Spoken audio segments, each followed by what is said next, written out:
আজকে আমি যে মুভিটি এক্সপ্লেইন করতে যাচ্ছি এটি একটি হিন্দি ড্রামা থ্রিলার মুভি। মুভিটির নাম ক্যাবারেট। তো চলুন মুভির কিছু ঝলক দেখে নিয়ে মুভিটি শুরু করা যাক।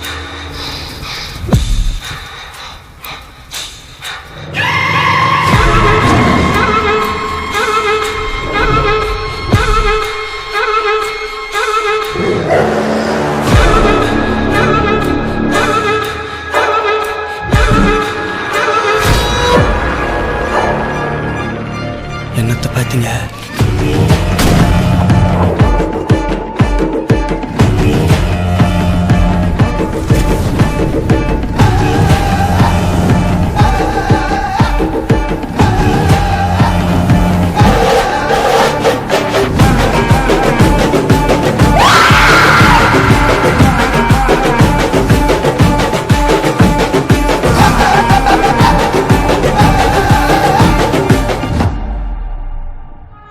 তো হাই, আমি এসআর রোমানা, সিনেমা উইথ রোমানার নতুন আরো একটি ভিডিওতে আপনাকে স্বাগতম।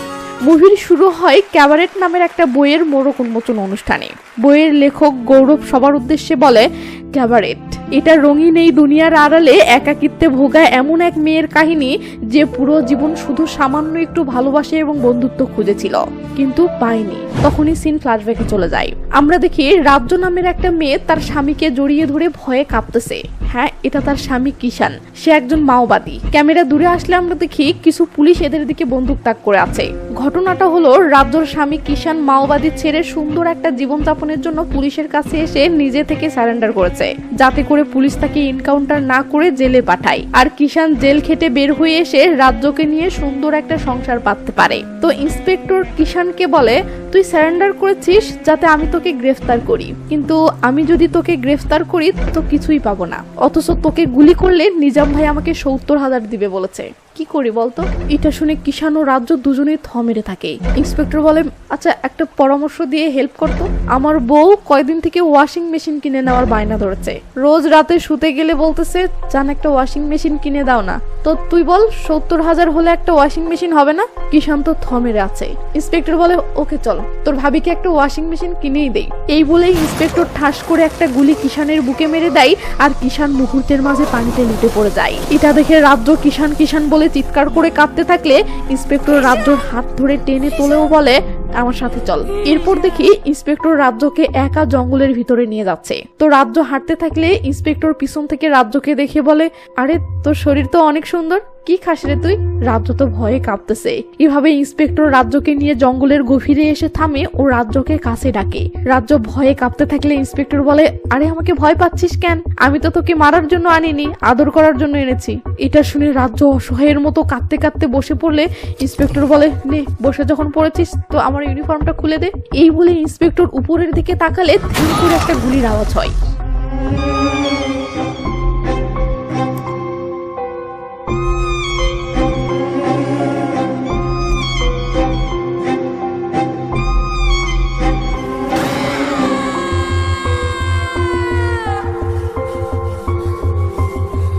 তো রাজ্যর চিৎকারে স্ক্রিন অন্ধকার হয় আর সিনতোলা আসে 6 বছর পরে একটা বারে।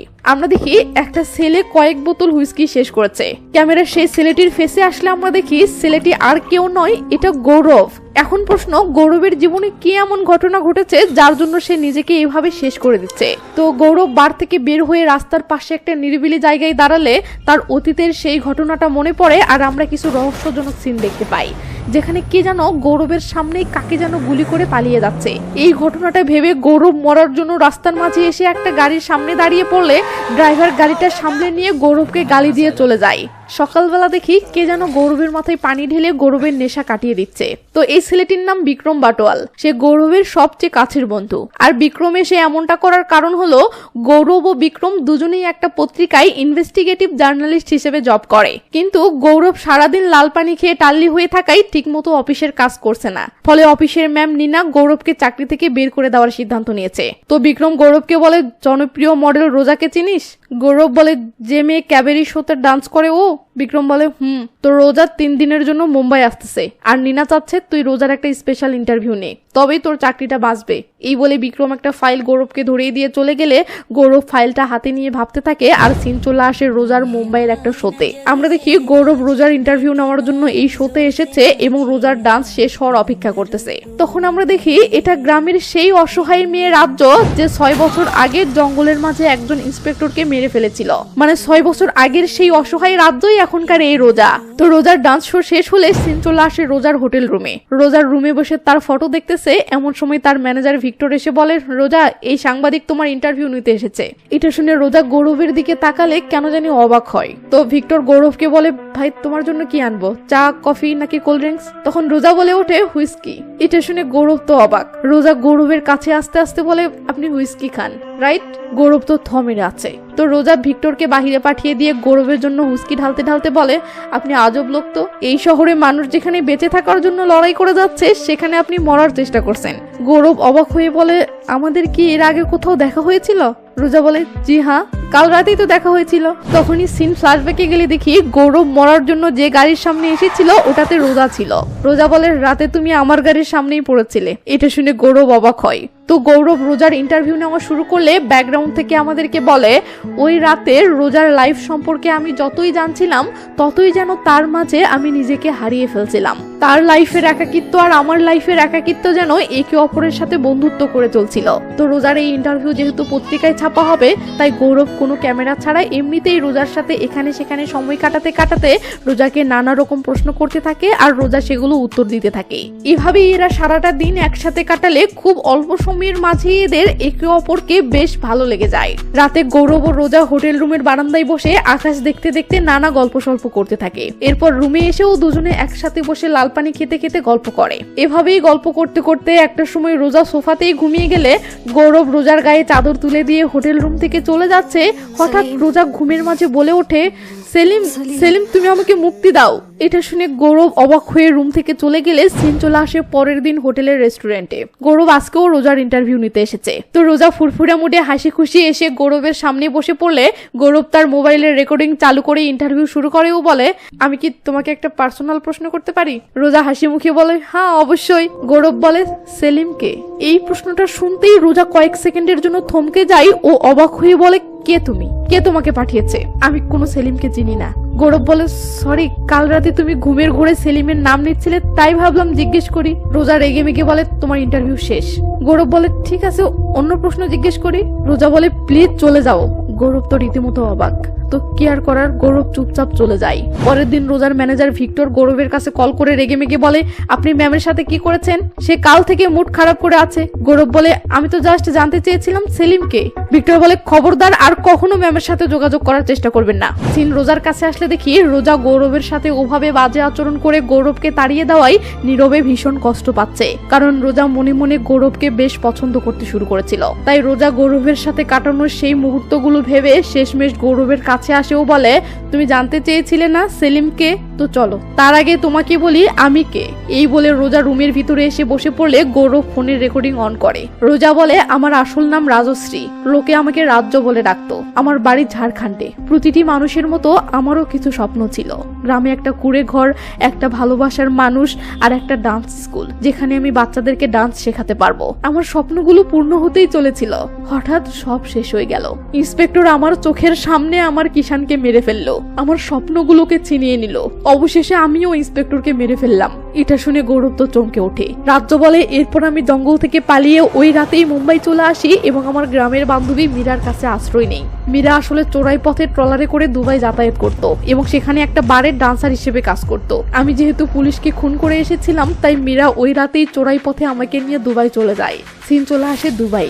এই ছেলেটির নাম নবাব। মীরা এর আন্ডারেই বার ডান্সারের কাজ করে। তো মীরা নবাবকে বলে, নবাব, ও আমার গ্রামের মেয়ে, সেও বার ডান্সারের কাজ করতে চায়। এটা শুনে নবাব রেগে মেগে কাছে এসে বলে, দেখ মীরা, রোজ এর মতো শত মেয়ে আসে, কিন্তু আমি তাদেরকে ভাগিয়ে দেই। কেন জানিস? কারণ পেটের দায়ে কাজ চাইলেই হয় না, ডান্স পারা লাগে। তাই এই ধর, টাকা নে আর ওকে আজকে ইন্ডিয়া পাঠিয়ে দে। এটা শুনে মীরার নবাবকে নানাভাবে রিকোয়েস্ট করতে ধরলে নবাব রেগে মেগে বলে, যা বলছি তাই কর, ওকে আজকেই পাঠিয়ে দে।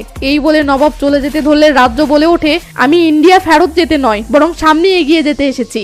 এটা শুনে নবাব অবাক হয়ে রাজ্যর দিকে তাকায়।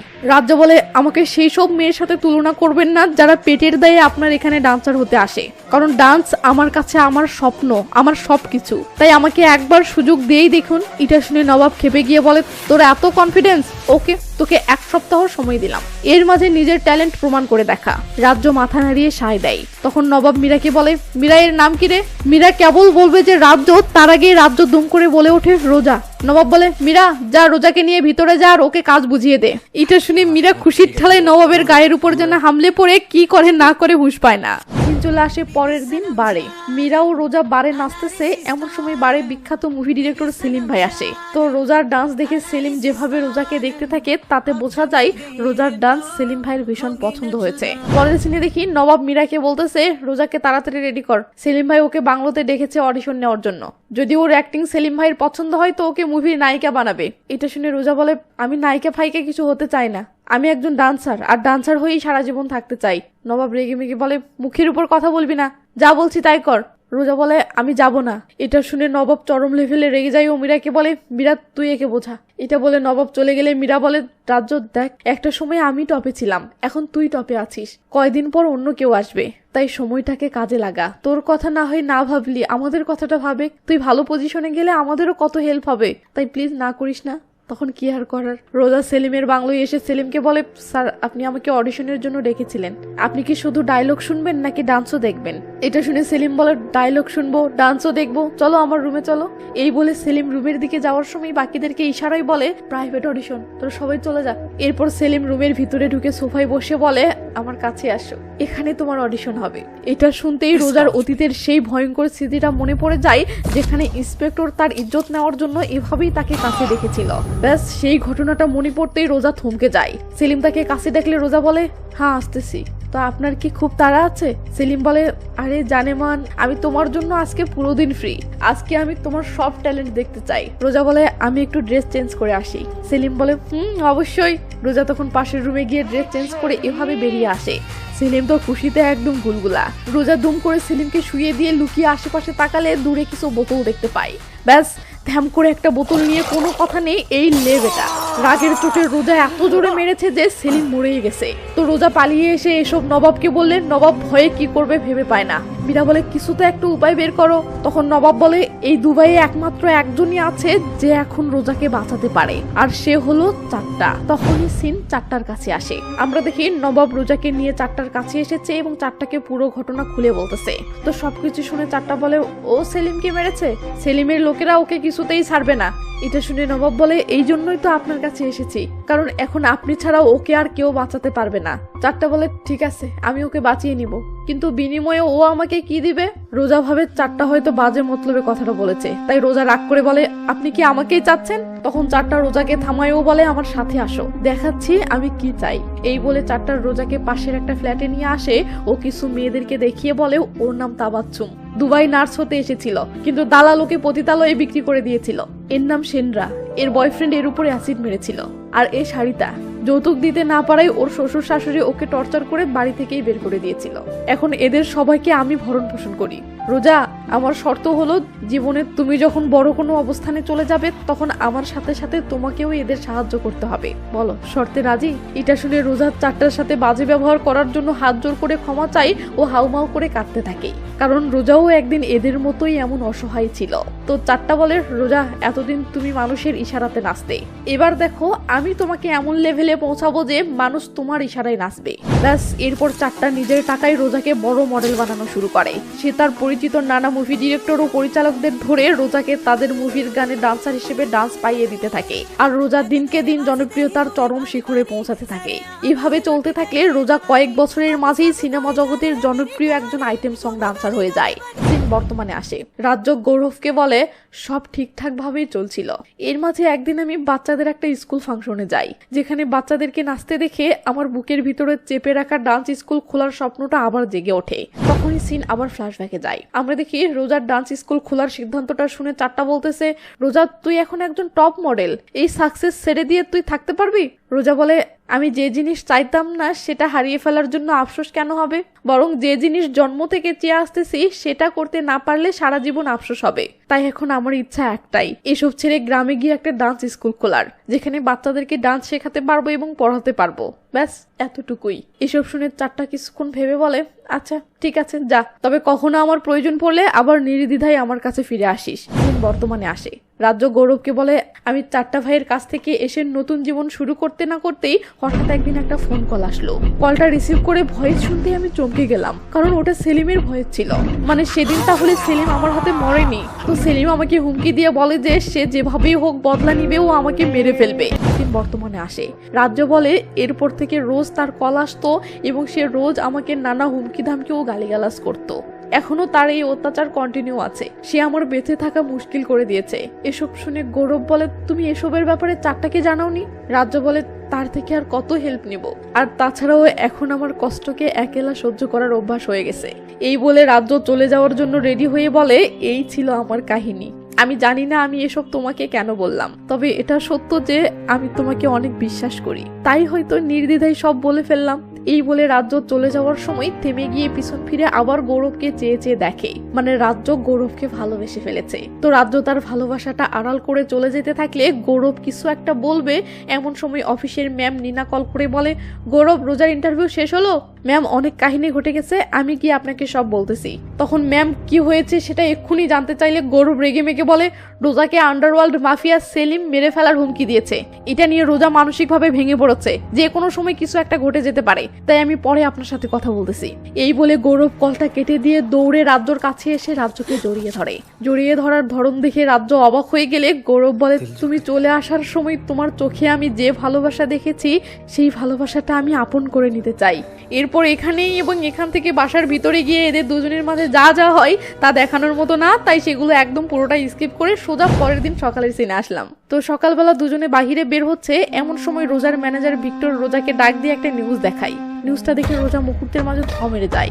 গৌরব দেখে তার পত্রিকায় নিউজ ছাপানো হয়েছে রোজার জীবন এখন মাফিয়াদের হুমকির মুখে। এটা দেখে গৌরবও থমে যায়, কারণ এই ব্যাপারটা গৌরব তার ম্যাম নীনাকে এমনি কথার প্রসঙ্গে বলেছিল। বাট নীনা যে এটা দুম করে পত্রিকায় ছাপাবে এটা সে কল্পনাও করেনি। এদিকে রোজা তো অনেক বিশ্বাস করে এই ব্যাপারটা গৌরবের সাথে শেয়ার করেছিল, কিন্তু গৌরব সেই বিশ্বাসটা রাখেনি। তার মানে গৌরব জাস্ট নিউজ নেওয়ার জন্য রোজার সাথে ভালোবাসার অভিনয় করেছে। এমন ভেবে রোজা রীতিমতো মনে কষ্ট পায় ও গৌরবের উপর রাগ করে সেখান থেকে চলে যেতে থাকে। গৌরব রোজাকে আটকানোর অনেক চেষ্টা করে, বাট পারে না। এরপর রোজা ইন্ডিয়া ছেড়ে সোজা দুবাই চলে আসলে আমরা দেখি রোজা ও ভিক্টর চারটার সামনে মাথা নিচু করে দাঁড়িয়ে আছে, আর চারটা বলতেছে সেলিম বেঁচে আছে ও সে তোকে হুমকি দিয়ে যাচ্ছে। এটা তুই অপরিচিত একটা ছেলেকে বলেছিস, অথচ আমাকে বলিসনি। রোজা ক্ষমা চাই ও ডান্স স্কুল ছেড়ে দিয়ে আবার চারটার আন্ডারে থেকে কাজ করার জন্য রাজি হয়ে যায়। ওদিকে পরের দিন গৌরব ও দুবাই চলে আসে ও চারটার কাছে এসে নিজের পরিচয় দিলে চারটা বলে, তুমি এখানে কেন এসেছো? গৌরব বলে, ওই নিউজটা আমাকে না বলে পত্রিকায় ছাপানো হয়েছিল, এখানে আমার কোনো দোষ ছিল না, আর এটা রোজাকে বলতে এসেছি। চারটা বলে, কেন?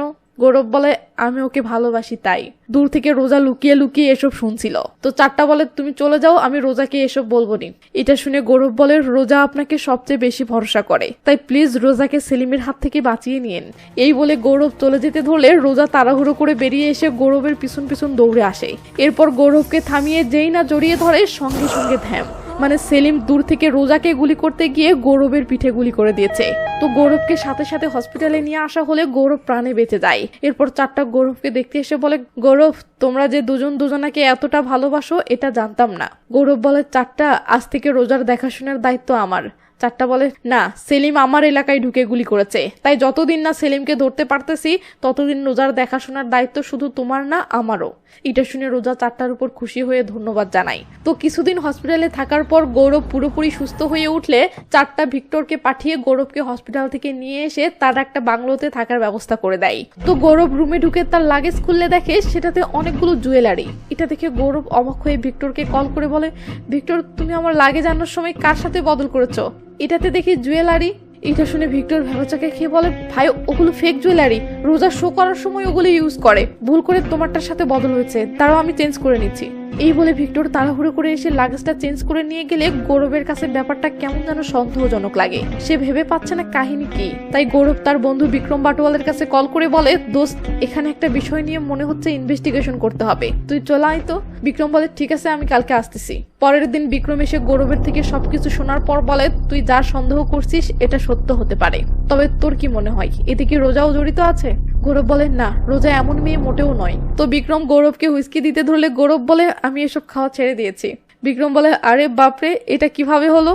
গৌরব বলে দোস্ত রোজাকে ভালোবেসে এখন আমি বেঁচে থাকার স্বপ্ন দেখতে শুরু করেছি। এখন আমার লক্ষ্য একটাই, রোজার জীবন থেকে সেলিমের চ্যাপ্টারটা ক্লোজ করে রোজাকে সুখী একটা জীবন উপহার দেওয়া। সিন রোজার কাছে আসলে দেখি রোজা ঘুমাচ্ছে। তো হঠাৎ রোজার ঘুম ভেঙে গেলে রোজা গৌরবকে খুঁজতে খুঁজতে নিচে বাহিরে এসে দেখে গৌরব কেন জানি বারান্দায় একা বসে আছে। রোজা ধীরে ধীরে গৌরবের কাছে এসে কাঁধে হাত দিলে গৌরব উঠে দাঁড়ায়। তখন রোজা দেখে এটা গৌরব নয়, এটা সেলিম। তো সেলিম একটা বোতল রোজার মাথায় মারতেই রোজা ধ্যাম করে ঘুম থেকে আটকে ওঠে, মানে রোজার দুঃস্বপ্ন দেখছিল।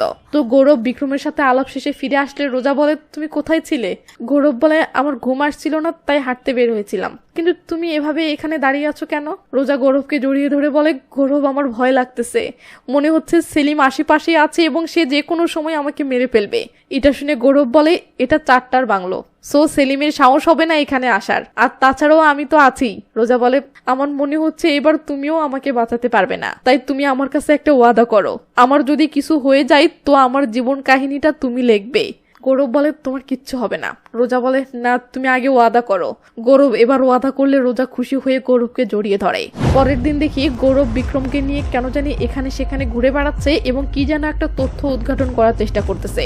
তো এভাবে তারা সারাদিন ঘুরে ইনভেস্টিগেশন শেষ করে। এরপর গৌরব 4টার কাছে আসতেই 4টা জানায় যে আজকে রোজার গাড়িতে নাকি সেলিম অ্যাটাক করেছে আর ভিক্টর রোজাকে ছেড়ে পালিয়ে গেছে।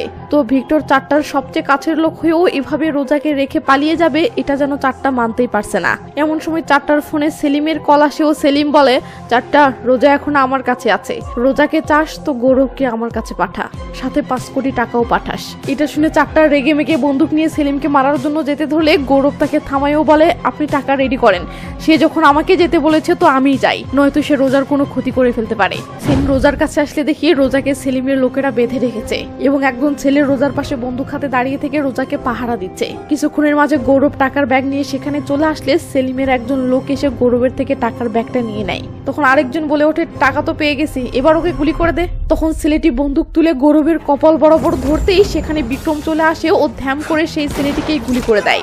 ব্যাস শুরু হয়ে যায় মারামারি। বিক্রম ছেলেগুলোকে ধ্যামাধ্যাম গুলি করে একে একে সবাইকে মেরে ফেলে ও গৌরবের থেকে টাকার ব্যাগটা নিয়ে বলে 5 জনকে মেরেছি, বিনিময়ে এই 5 কোটি আমার, তুই রোজার কাছে যা, আমি সন্ধ্যায় দেখা করব।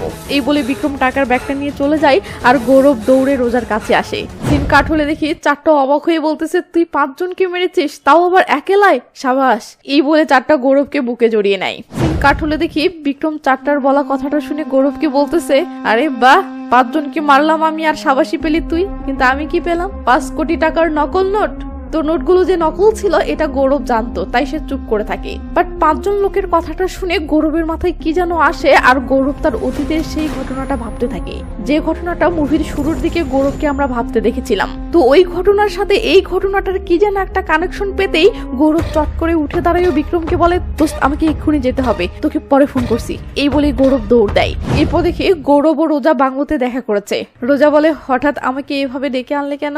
গৌরব বলে বসো, সব বলতেছি। রোজা বসে পড়তে গৌরব একটা এঙ্গেজমেন্ট রিং এর বক্স দেয়। তো গৌরব বিয়ের জন্য প্রপোজ করতে চলেছে এটা ভেবে রোজা খুশি হয়ে বক্সটা খুলতেই দেখে এ কি, এটা তো বুলেট। মানে এটা দেখে রোজা অবাক হলে গৌরব বলে রোজা তুমি তো তোমার অতীতের সবকিছু আমাকে বলেছ, কিন্তু আমার একটা অতীতের ঘটনা আছে যা আমি তোমাকে বলিনি, কিন্তু আজ আমি সেটা তোমাকে জানাতে চাই।